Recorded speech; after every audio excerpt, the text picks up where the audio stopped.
Hey, what's going on YouTube? Alabama Reloader here. So in today's video, I want to walk through the process that I follow to find what I would refer to as the touch point of the rifling, where the bullet makes contact with the rifling in whatever firearm it is that I'm trying to work up a load in. You can, it's finding the lands, whatever you want to call it, right? Basically,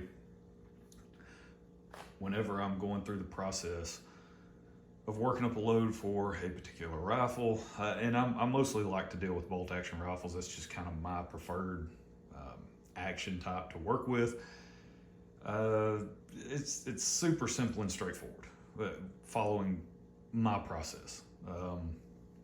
When you get off into the world of like a semi-automatic, like a Remington 742 Woodsmaster, or a Browning BAR, or a Winchester Model 100, or whatever the case may be, you can still find the lands or find the touch point for the bullet. Using this method, you'll just need a different type of tool than the one that I currently own, so I'll talk through that. But it can definitely be done.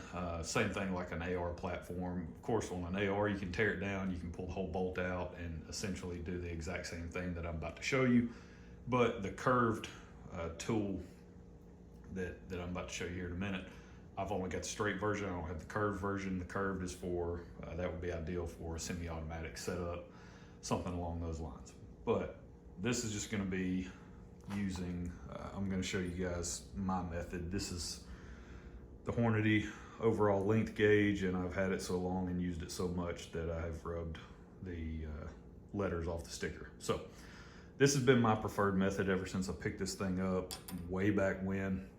If you're just getting into reloading, or you've been into reloading for quite a while, but you haven't really strayed away from the manual recommended overall length for a cartridge that you've reloaded for, you haven't really sort of dove headfirst down the rabbit hole of fine-tuning your load by adjusting your seating depth. If you haven't really gotten to that point yet, but you are intrigued and you would like to get to that point, just pick up this tool and be done with it. All right, and it's super simple to use, super easy. A couple of things you'll need: obviously this tool, like I said, Hornady overall length gauge, and then you'll need these guys that screw onto the end. This is a Hornady modified case. Okay, so it is drilled out, tapped and threaded to fit perfectly onto the little modified, or the overall length gauge thingamajig, whatever you want to call it. But you're going to need this for whatever cartridge it is that your firearm is chambered in. This one is actually 300 Ruger Compact Magnum. That is not what this is chambered in. This is chambered in 308. So let me get the appropriate modified case on here, and that just screws down to the shoulder of the little gauge here. It's made out of aluminum, and there's just a hard stop, so the case can't be screwed in any further. That's as tight as it will go.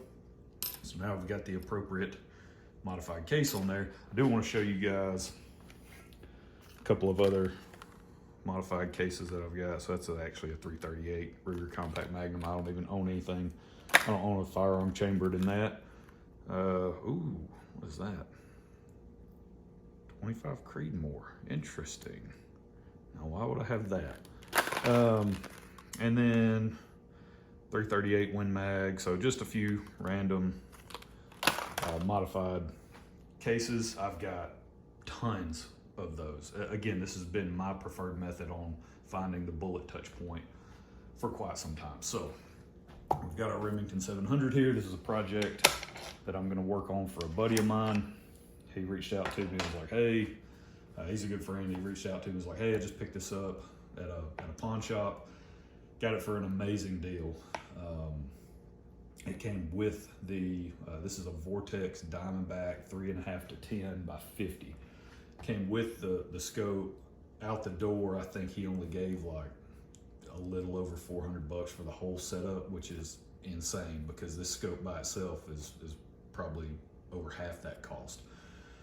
So really, really nice setup just in time for hunting season. So I got the rifle, I tore everything down, took apart the, disassembled the entire rifle, the stock, everything, removed the action from the stock, the whole nine, and just basically followed sort of the Cortina thought process of, just assume everything's broken until you check it and you verify, right? So tore everything down, reassembled everything, made sure everything was torqued back down properly, got the scope mounted, leveled, everything torqued, good to go, life is good. Cleaned the barrel, which it didn't take many patches to clean, but he did mention that he wanted to shoot 165 grain bullets. That was his desire, was, hey, I only want to shoot 165s. Okay, I don't care why, but guess what? I got plenty of these guys.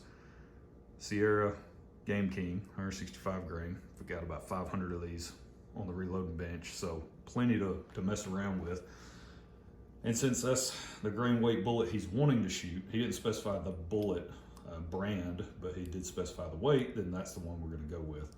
So what you want to do, once you have the appropriate case attached to your overall length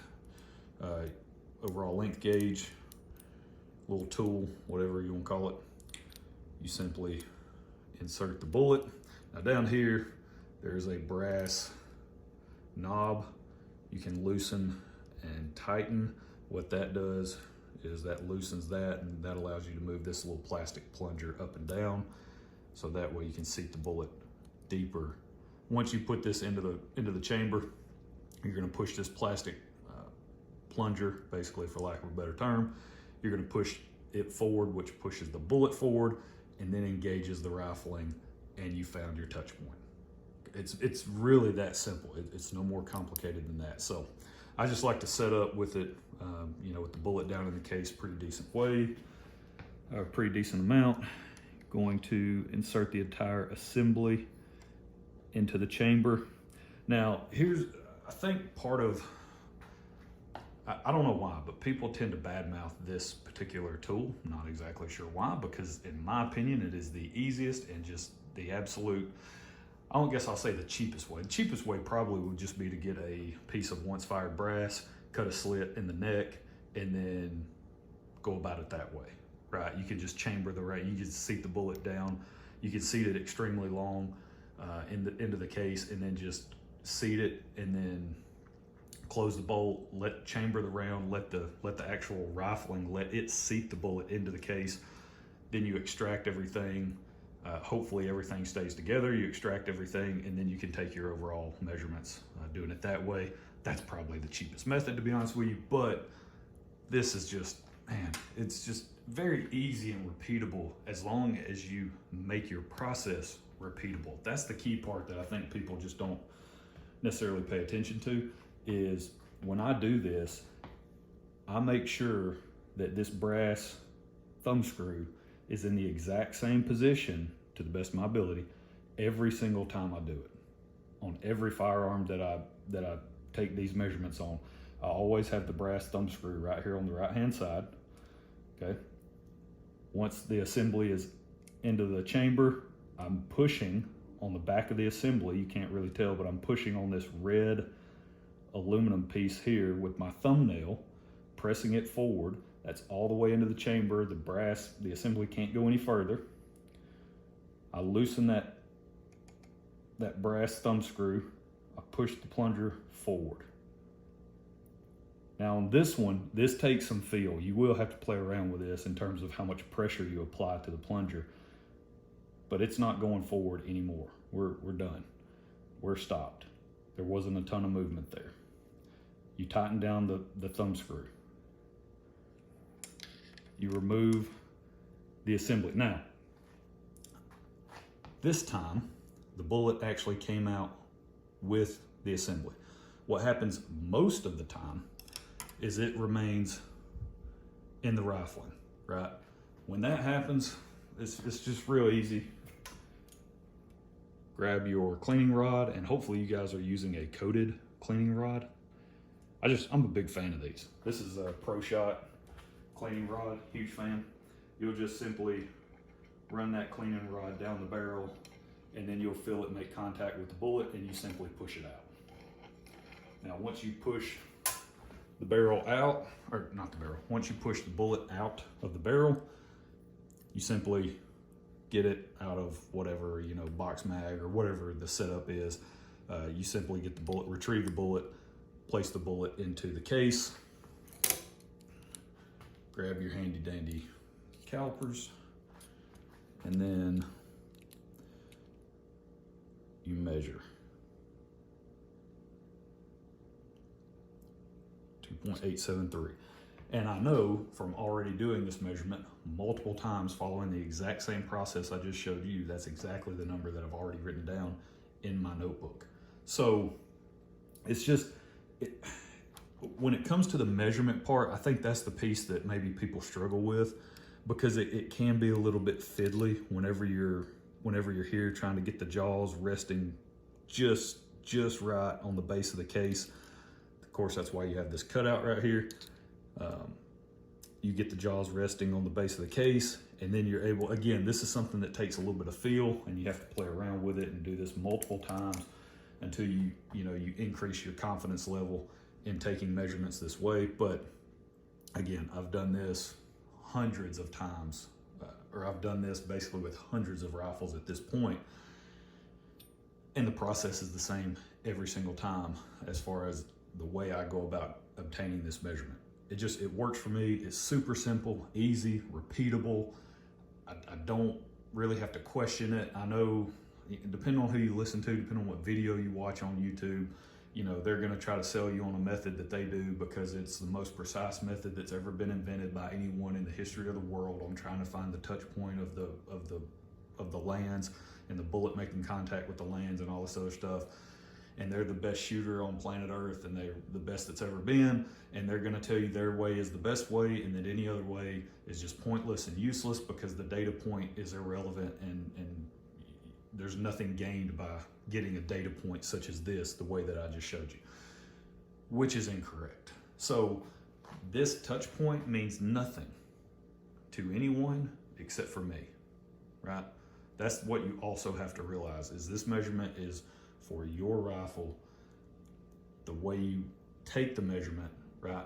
The process you follow, the tolerances of the modified case that you have, the tolerances of the overall length gauge,